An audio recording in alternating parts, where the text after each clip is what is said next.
আমি আগে থেকেই আপনাদের সতর্ক করে রাখি, যাদের হার্ট অনেক দুর্বল তারা এই ভিডিওটি থেকে দূরে থাকবেন। এখানে এমন কিছু সিন আছে যেগুলো আপনারা সহ্য করতে পারবেন না। তো কথা না বাড়িয়ে আজকের ভিডিওতে যাওয়া যাক।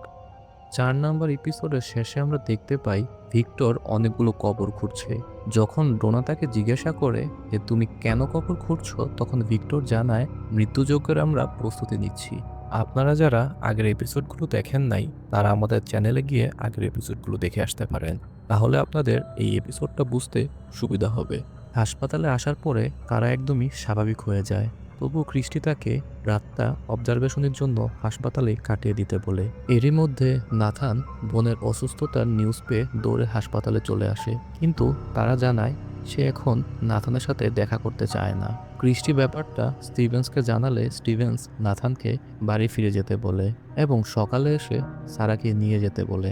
নাথান বুঝতে পারছিল তারার সাথে ওই অশুভ অদৃশ্য শক্তি নিশ্চয়ই আবার যোগাযোগ করেছে, তাই সে চিন্তিত হয়েছিল।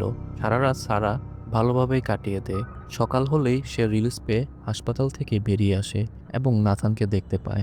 নাথান সারার কাছে সত্যিটা জানতে চাইছিল যে তার কি হয়েছিল, কিন্তু সারা তাকে সত্যিটা না বলে গোপন করে যায়। তারপরে রেস্তোরাঁয় যাওয়ার অজুহাত দেখিয়ে নাথানের কাছ থেকে চলে যায়। এরপর সারা সোজা ইথানদের বাড়িতে যায়। তার উদ্দেশ্য ছিল অশুভ শক্তি তার নির্দেশ মতো ইথানকে খুন করা। এজন্য সে হাসপাতাল থেকে একটি সার্জিক্যাল নাইফও চুরি করে এনেছে। সারা প্রথমে ইথানের সাথে খেলতে শুরু করে, কিন্তু এখানে ইথানকে মারা সম্ভব ছিল না।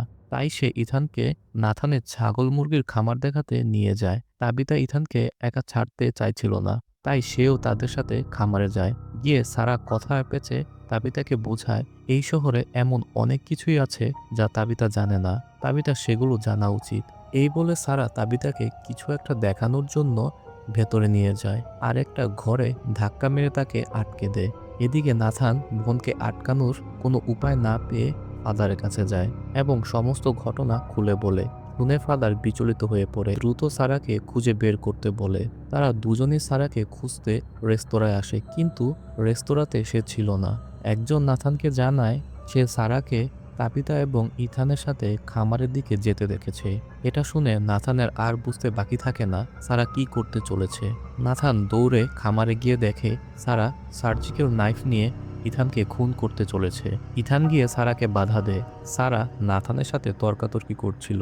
এই সুযোগে ইথান সারার পায়ে লাথি দিয়ে দৌড়ে পালিয়ে যায়। তখন ইথান সারাকে চেপে ধরে। সারা জোর করে নিজেকে ছাড়িয়ে নেওয়ার চেষ্টা করে।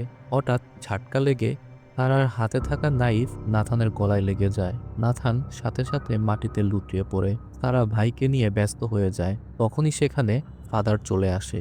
অন্যদিকে ইথান পালানোর সময় দেখে সামনের দিকে জুলি, ফাতিমা এবং অ্যালিস হেঁটে আসছে। সে কাঁদতে কাঁদতে জুলির কাছে গিয়ে ঘটনা খুলে বলে।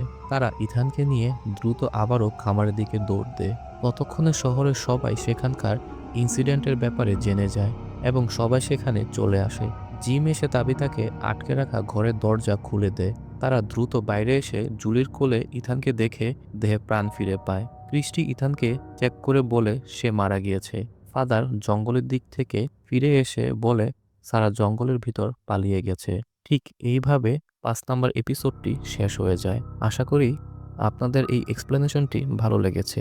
যদি ভালো লাগে তাহলে আমাদের চ্যানেলকে লাইক, কমেন্ট এবং সাবস্ক্রাইব করে দিবেন। ততক্ষণ পর্যন্ত ভালো থাকবেন।